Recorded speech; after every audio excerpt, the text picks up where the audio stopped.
សួស្តីអ្នកទាំងអស់គ្នាថ្ងៃនេះខ្ញុំនឹងនាំអ្នកទាំងអស់គ្នាទៅកាត់ស្មៅឲ្យគោស៊ីវិញម្ដង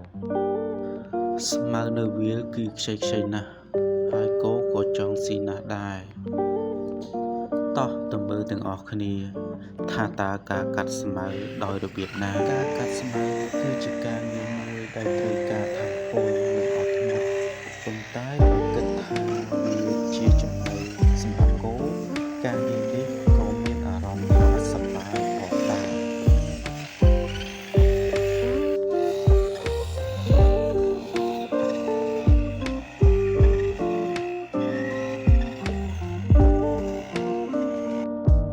ឥឡូវនេះយើងបានកាត់ស្មៅរួចរាល់ហើយតោះយកស្មៅឲ្យគោស៊ីមើលទៅគោរីករាយណាស់ព្រោះស្មៅស្រស់ៗដែលជាចំណីពិសេសសម្រាប់វានេះហើយជារបៀបកាត់ស្មៅឲ្យគោក្នុងថ្ងៃចុងសប្តាហ៍របស់ខ្ញុំក្រោយពីសម្រាកពីការងារ